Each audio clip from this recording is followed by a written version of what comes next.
I once asked my boss for a raise, and his exact response was, "Let me think about it." That was 2 years ago. I'm still waiting. Huh. Oh no, that's such a classic response, though. The corporate version of I'll text you later and then never texting. Exactly. And honestly, that experience taught me so much about how not to ask for a raise, which is exactly why today's topic is so important to me personally. Well, before we get into your 2 year long waiting game, let's welcome everyone to Mr. English Today. I'm Lily. And I'm Sam, and today we're talking about something that makes even confident people feel nervous: asking for a raise. Yes, this is such a universal topic. I feel like literally everyone who's ever had a job has thought about this at some point, but so few people actually do it well. Definitely. Okay, so let's start with you. Have you ever actually asked for a raise, like walked in and directly asked? Actually, yes, once. And honestly, my heart was pounding so hard, I thought my manager could hear it from across the desk. Oh, I completely believe that. So tell me, how did you even prepare for that conversation? So, I actually wrote out notes beforehand, like bullet points of everything I had accomplished that year. I didn't want to just walk in and wing it emotionally. That's such smart preparation. I think a lot of people skip that step and just go in hoping the right words will come out naturally. Exactly. And honestly, in a high pressure moment like that, your brain doesn't always cooperate. Having notes really helped me stay focused instead of rambling nervously. That makes so much sense. So, what actually happened in that meeting? Well, I sat down, and my manager could probably tell I was nervous because my hands were literally shaking a little bit. But I pushed through and just said, I'd like to talk about my compensation. Oh, that's such a strong, direct opener. I feel like a lot of people beat around the bush way too much before actually getting to the point. Right. And honestly, I think that's one of the biggest mistakes people make.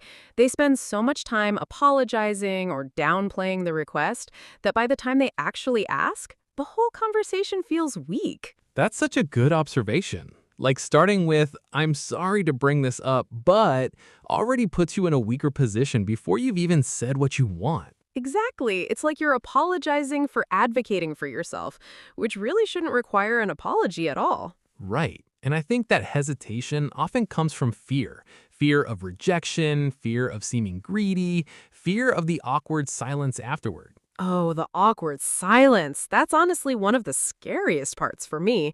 Like, after you ask, there's this pause where you have no idea what they're thinking.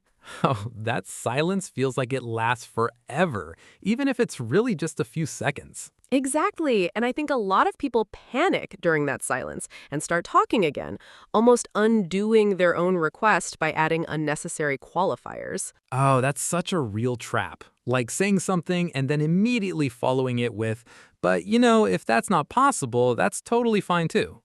Exactly. You basically give them an easy way out before they've even had time to consider your actual request. Right. And I think learning to sit comfortably in that silence is honestly such an underrated skill in negotiation. Definitely. So, what about you? You mentioned your 2 year long waiting saga earlier.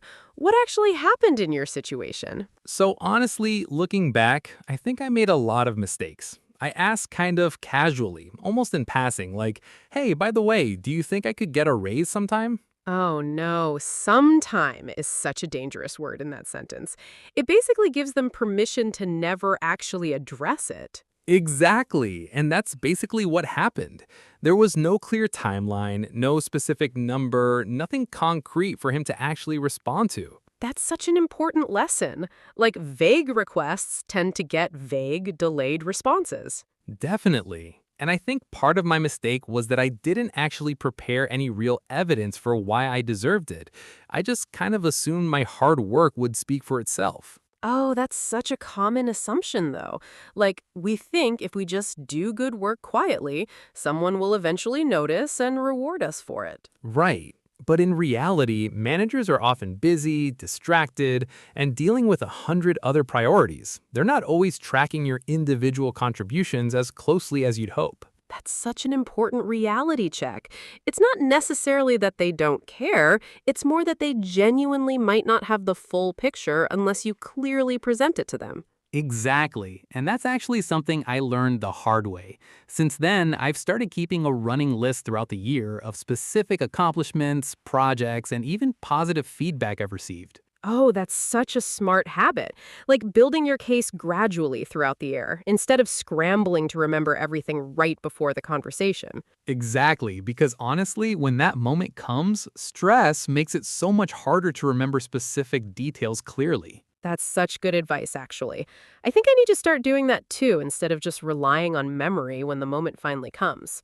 Definitely. And I think specific numbers and results really matter too. Like instead of saying I worked really hard this year, saying something like I increased department efficiency by 15% is so much more persuasive. Right, because vague effort doesn't always translate into perceived value, but specific, measurable results really do. Exactly. And I think that's honestly such an important mindset shift, focusing on value delivered, not just effort put in. That's such a good distinction. Okay, let's talk about timing. Do you think there's actually a right time to ask for a raise? Oh, definitely. Like asking right after a big company layoff or during a rough financial quarter probably isn't the best timing, even if your personal performance has been great. Right, reading the overall company situation really matters, not just your individual accomplishments. Exactly. And I think ideally, right after completing a big successful project or during a formal performance review tends to be a much stronger moment to bring it up. That makes so much sense. Like striking while there's fresh, positive evidence of your contribution right in front of them. Definitely. And I also think it helps to actually schedule a dedicated meeting for this conversation instead of trying to squeeze it into a random hallway chat. Oh, that's such an important point. A hallway conversation just doesn't give the topic the seriousness or attention it actually deserves. Exactly. Scheduling it formally signals that this is an important and prepared conversation, not just a random passing thought. That's such good advice. Okay, quick question for our listeners out there. Have you ever asked for a raise before? And if so, how did it actually go for you?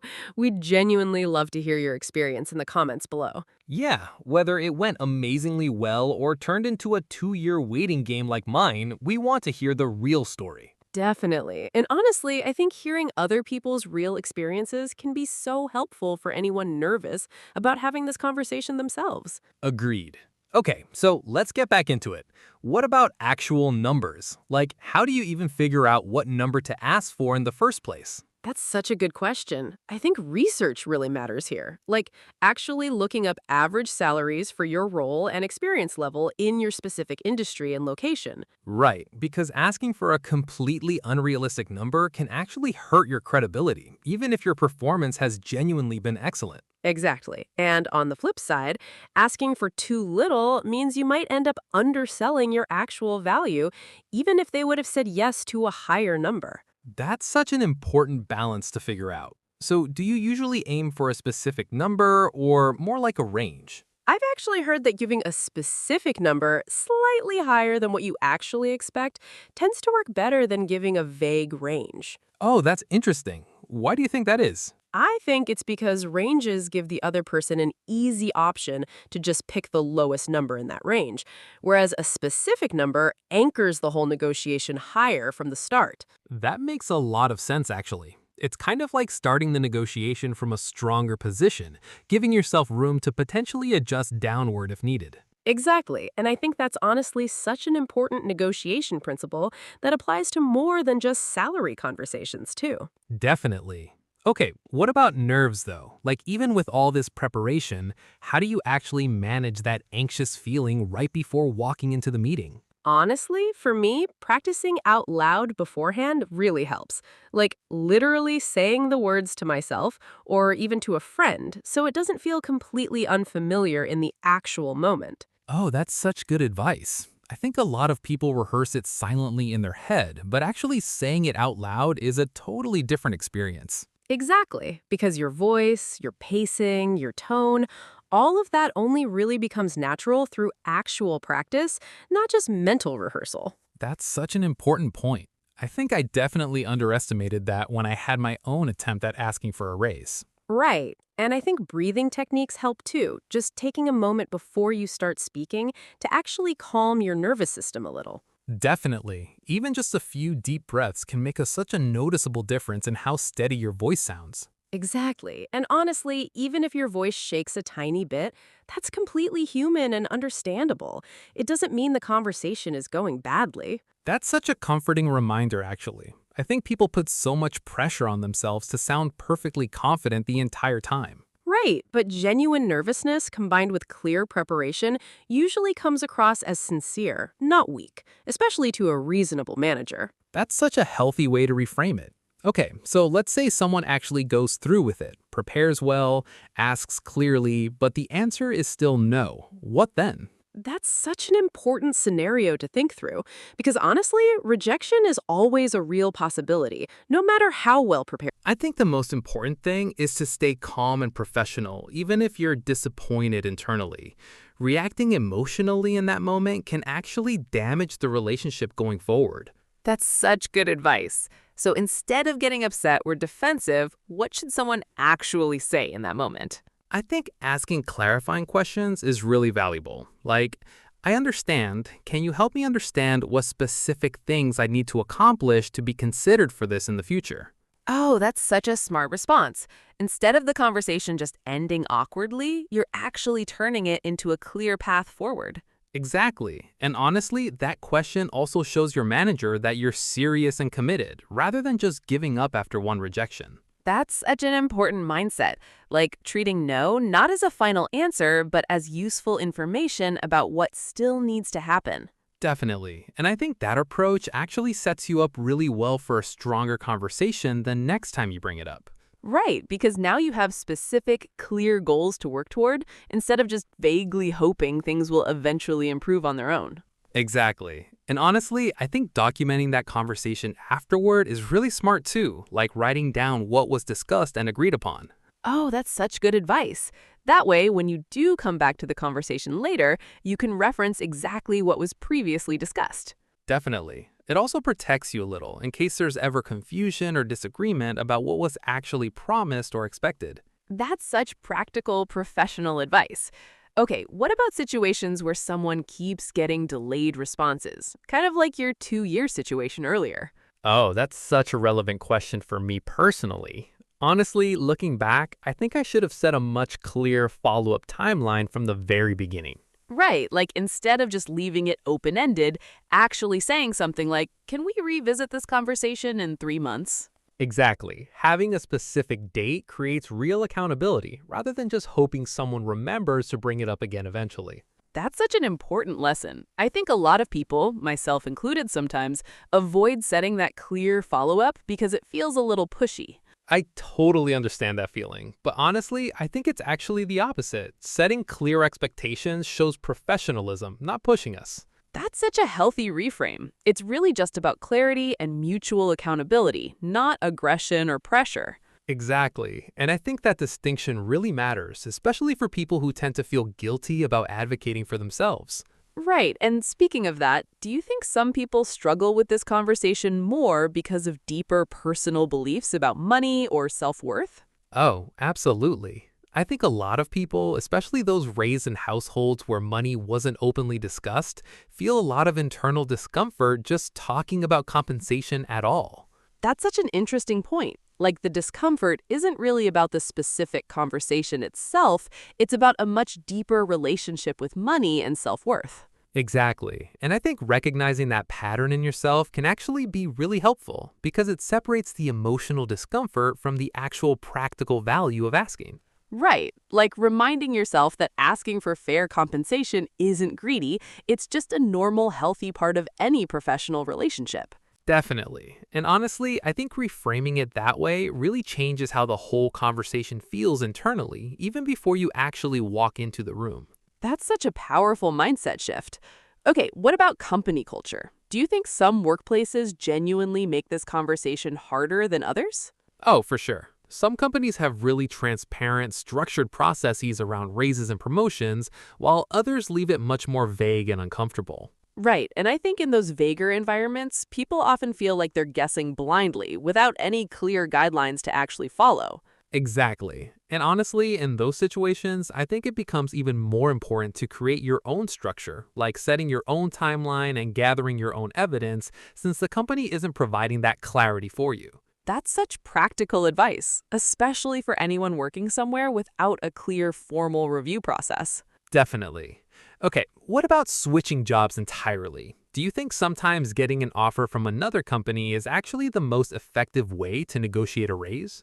Oh, that's a common strategy, though it does feel like a bit of a risky one, honestly. Right, because you have to actually be willing to leave if they don't match the offer, otherwise it can feel a little like an empty threat. Exactly, and I think that authenticity really matters. If your manager senses you're not genuinely willing to leave, that approach can actually backfire. Definitely. And honestly, I think that strategy works best when you're already emotionally prepared to leave if needed, rather than using it purely as a bluff. That's such a healthy approach.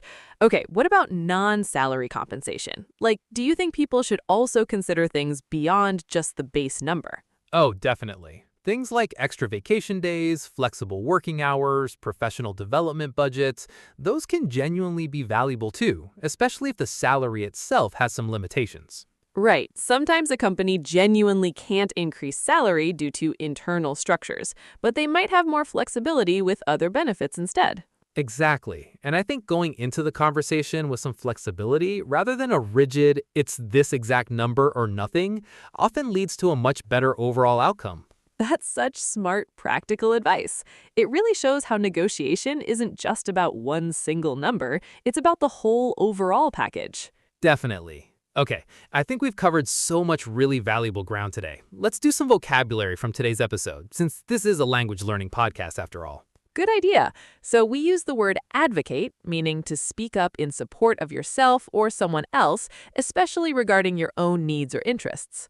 We also used anchor, which in negotiation means setting an initial number or position that shapes how the rest of the conversation unfolds. And we talked about accountability, meaning being responsible for following through on something, like a promised follow-up conversation. Great vocabulary today. Okay, so before we finish, let's quickly recap the biggest lesson from today's conversation. I think the biggest takeaway is that asking for a raise isn't something to fear or avoid. It's a normal, professional conversation that deserves real preparation and confidence. Exactly. And even if the answer is no at first, that's not necessarily the end of the story. It's often just the beginning of a clear path forward. That's such a hopeful way to look at it. Okay, everyone listening, we already asked earlier, but we genuinely love to hear more of your stories. Have you ever asked for a raise? What happened? Yeah, share your experience in the comments below, whether it went great, terribly, or somewhere confusingly in between like mine. And if this episode gave you a little more confidence to have that conversation yourself, please hit that like button and subscribe if you haven't already. And share this with a friend or coworker who's been nervously putting off asking for a raise. This might be exactly the push they need. Definitely. Everyone deserves to feel confident advocating for themselves at work. All right, that's it for today's episode of Mr. English Today. Go ask for what you're worth, and they'll wait 2 years like I did. See you all in the next episode. Take care, and here's to getting that yes. See you next time.